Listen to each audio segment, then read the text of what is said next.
now's the time. We got our 21 Hellcat Durango on the dyno. We're going to go ahead and finally make some dyno runs. We've got 2,600 miles on it now. It's fully broken in. It's been through its first oil change. And now we disconnected the front drive shaft, unplugged the module on the transfer case so we can run it in two-wheel drive on our dyno jet. And we're going to go ahead and make some baseline pulls, get our best baseline pull, swap over to the JLT, compare the differences between the baseline with the stock intake as well as the JLT, and then also if we have time, we're hoping to throw a pulley from Metco on it and see what kind of power we can make. Two very important things when you're dyno testing a vehicle. One, all tests should be done the same day. If you dyno test stock and then you put a part on it and you come back a month later, it's not a valid test. You got to test it the same day, which is what we're going to do here. Also, hood up, hood down. We don't drive with our hood up. That's correct. But dynos don't also have enough fan speed and volume to simulate the airflow at the mile per hour you're going to make this run at today. Today we're going to make a dyno run, and depending upon the gear, it's going to be anywhere from 50 to 150 miles an hour. These fans are good, but they're only here to keep your coolant temperatures down. They're not here to simulate that kind of airflow, which eventually gets to the air filter through all of the air ducts and the ram air feeds underneath the frame, everything like that. So your air temperature at speed is going to be near ambient, whether it's stock or whether it's a JLT. That's why we use an air box to make sure that we keep those temps down. No air box, temps are going to be higher.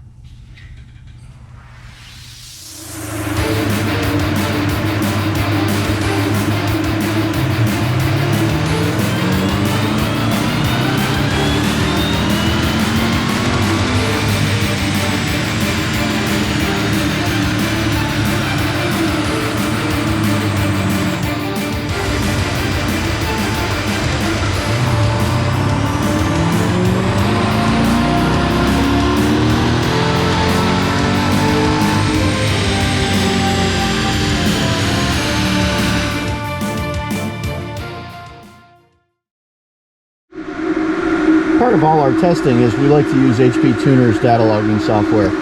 This way we can make sure we know exactly what the coolant temps are and make sure that we run each run at the same temperature. Very important. You can't just run to a dyno shop, pay for 3 runs, swap out a part in between, and actually get a true apples-to-apples test.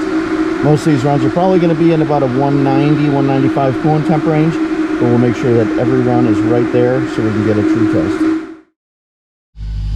All right, here's a good bit of information. The dash gauges here and here, where you see something that says intake air temperature.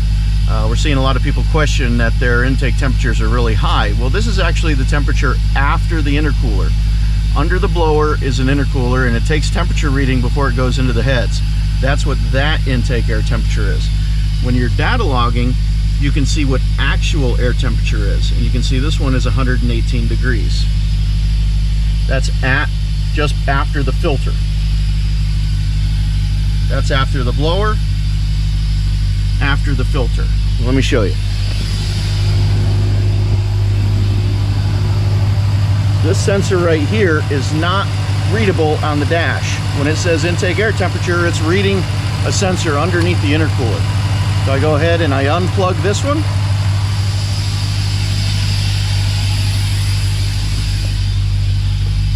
It's still reading on the dash because that's after the blower.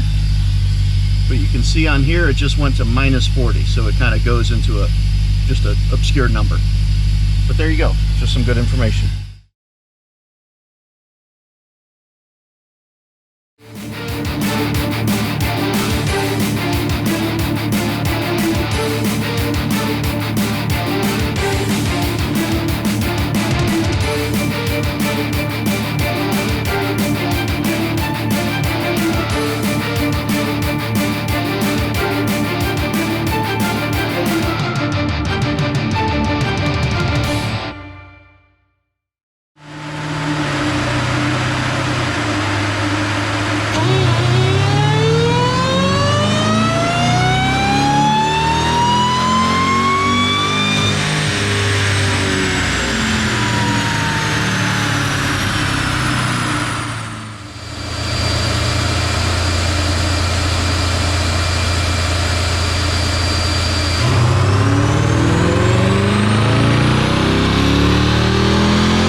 All right, so this is a graph of the boost in the Durango. Stock is blue and red is with the JLT. So basically what this is showing you is that the stock intake is a restriction. With just by swapping the stock airbox for the JLT, we're picking up as much as 1.25 pounds of boost. 1.25 pounds of boost is repeatable horsepower, given you dyno this the same, just like I did.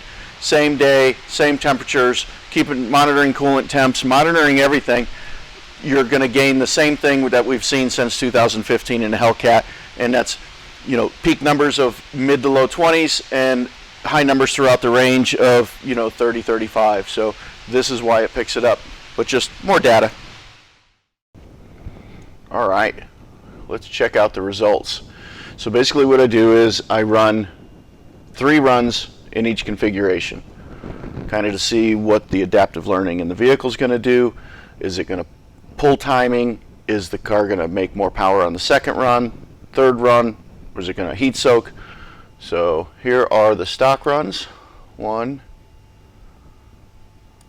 2, 3, and as you can see, it loses about 10 horsepower every run, and that's just due to a supercharged engine.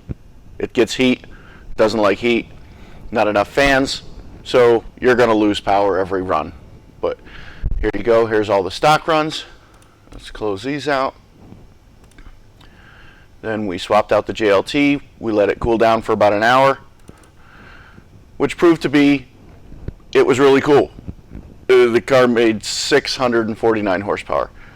As much as most intake companies are going to use that as a comparison, I'm not going to, so we ran it again. This was directly back to back. And then a third, as you can see, same thing, heat soak. Final runs, we lost, you know, 6 horsepower. So we're going to go ahead and compare the best stock, which was the first run, versus the second run of the JLT. So you're looking at a 22 horsepower peak difference, but what you need to look at is under the curve. And they say peak, so look right here. You can see how something happened in the fuel tables. It spiked up, so that's 614. Would it have been really barely a little over 6? Anyway, you're looking at this particular spot, baseline 559 to 585. There's 25, 26 horsepower. Right here, we're looking at 30, 33. So throughout, basically it's gaining massive power all throughout the RPM range.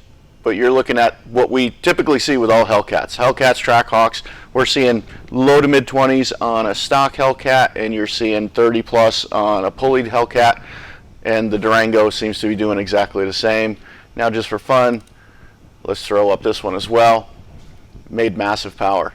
So again, the JLT works great on these Hellcat engines. That airbox keeps that heat away, keeping those inlet air temperatures as close to the stock box as possible. And now let's have a little fun and make sure you watch video part 2. We're going to throw a pulley on this thing.